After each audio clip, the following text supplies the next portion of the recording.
Well, welcome back, ladies and gentlemen, as we have boats hitting the water, and it's actually Supernova hitting the water, which is our man Scotty Cleaver, all the way from Hervey Bay in Queensland.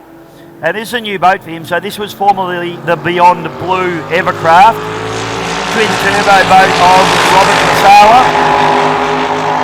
And I tell you what, he looked off the pace yesterday, it'd be fair to say. I think he'd agree with me, but gee, looking at it running just there, that looked very quick, didn't it? He missed his heat race there yesterday for the EC Griffith Cup. And also coming down into turn number 2, the green boat of Dennis Pasala out of Victoria. Of course, always pumping, a twin turbocharged big block. And they've been having some crank angle sensor problems. And then yesterday when they went to go out and test the boat, they did a gearbox. Oh, so they God. put a gearbox in. So we've actually got 2 Pasala boats out here at the moment. Yeah, they are. That's the ex-Pasala boat, the Beyond Blue. So twin turbos. So this is Scotty Cleaver.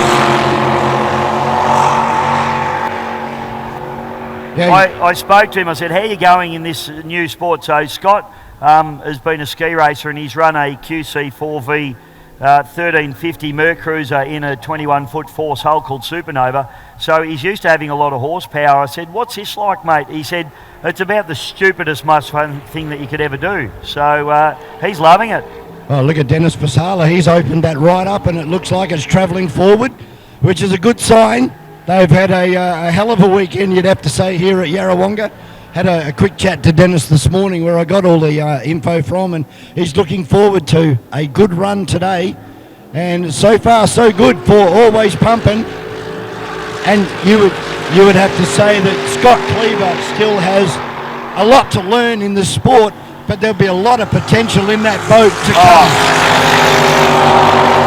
Honestly, that boat, when Rob Pasala had it, it had handling issues when it first started, and even Rob turned it around and sunk it at Melton and did a few crazy things. But Rob did a lot of work and got that boat handling well. But I'll tell you one thing that's never lacked: horsepower. Horsepower and reliability, and that just went pop. Oops. Dennis's boat, so that's not good. His brother Rob just standing down here. He's just turned his back on that whole show. That's unfortunate for the guys. They've worked pretty hard last night, tried to get it out on the water, and were confronted by the maritime people. And did a gearbox at the same time. So double trouble for Dennis Pasala out there. Well, that sounded like a pop from the engine to me.